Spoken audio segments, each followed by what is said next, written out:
Hello, and welcome back to Marsha J's Medical Terminology Simplified channel.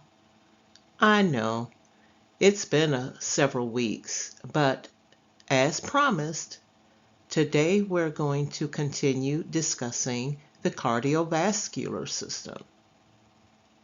First, I want to talk about cardiovascular disease. What's listed here are just a few of the risk factors that can cause one to have cardiovascular disease. Having high blood pressure, such as constantly in stress mode or anxious or even panic attacks, definitely cause high blood pressure. A lack of exercise, such as my couch potato here, or even sitting at a computer too long and not being active can cause cardiovascular disease, along with constantly eating unhealthy foods. Over time, a continuance of eating unhealthy foods can lead to plaque, or cholesterol, as it's known, in your arteries. If you're taking in unhealthy foods on a constant basis, such as increased amounts of sodium, sugar, or fat, it will lead to cardiovascular disease. And an overuse of alcohol can definitely increase your blood pressure and lead to cardiovascular disease as well. And what is cardiovascular disease? It is a group of diseases affecting your heart and blood vessels. Some of the other groups of diseases that are considered cardiovascular disease are atherosclerosis, which is defined as hardening of the arteries, or coronary disease, or vascular disease. And here are some diseases and or conditions of the cardiovascular system.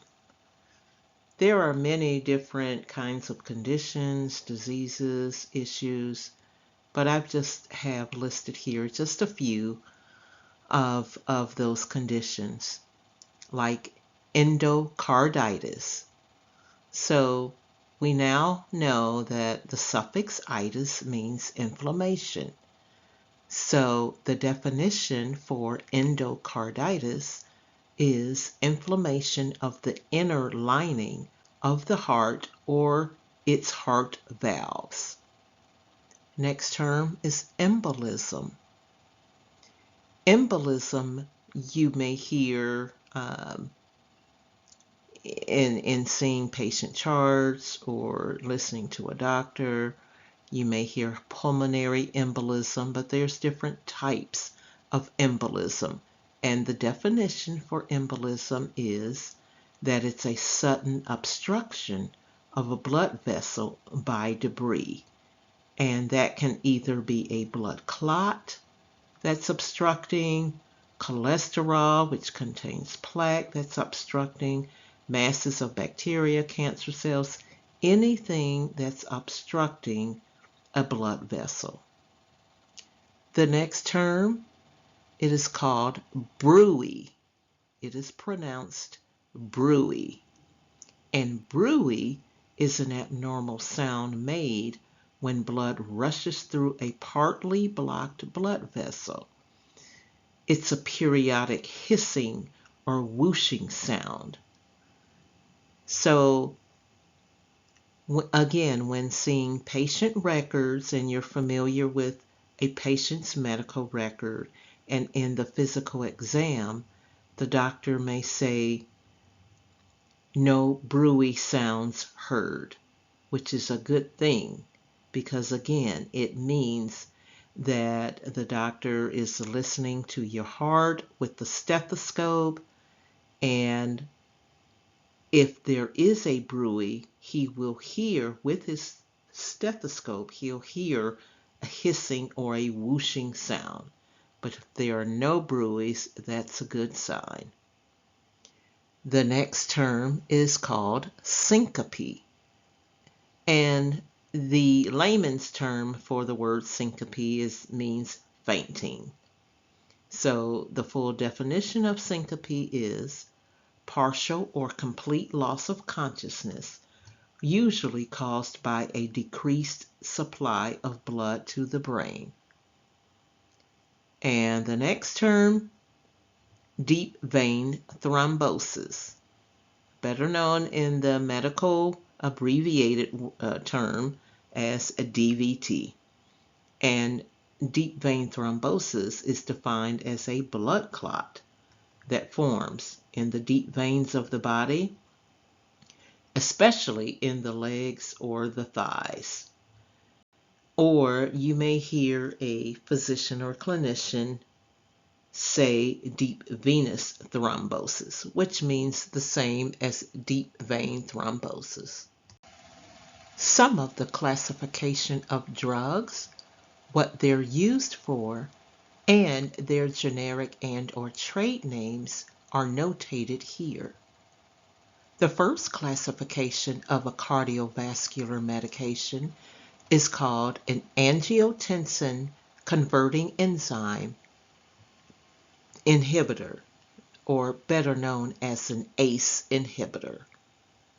An ACE inhibitor can prevent an enzyme in the body from making angiotensin II, and that is defined as a substance that narrows blood vessels.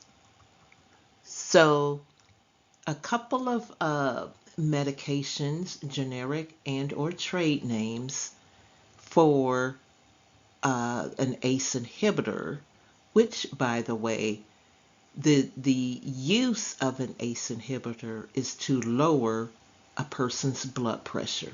So a couple of medications here out of many, there are many different types of ACE inhibitors, but a couple of them here, the generic name is benazepril. And benazepril is the generic form of the brand name Lotensin. The next ACE inhibitor generic name is lisinopril, and the brand name for lisinopril is Zestril. The next classification of cardiovascular medications are diuretics. And diuretics, as many of you may know, is considered a water pill, which means that it's a medication that acts on kidneys to increase excretion of water or sodium. So a lot of times, if people's legs are swelling and they're retaining fluid, these diuretics help to increase the excretion of water. So a couple of generic / trade names of a diuretic pill is furosemide. The brand name for furosemide is Lasix. The next generic term, hydrochlorothiazide. The brand name for hydrochlorothiazide is hydrodiuril. And last, classification of cardiovascular medications are statins. Statins help to lower the cholesterol in the blood. A couple of medication names, generic names, atorvastatin.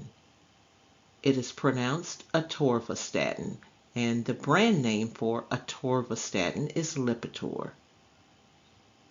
And also the generic statin medication, rosuvastatin. It is pronounced rosuvastatin. And the brand name for rosuvastatin is Crestor. And that is one I am familiar with because I take it. So We covered quite a bit in the cardiovascular system, parts 1 and part 2. The next system I will go over the next time I'm on is the lymphatic, blood, and immune systems. I hope you enjoyed this video. Don't forget to like and subscribe to my channel. Until next time,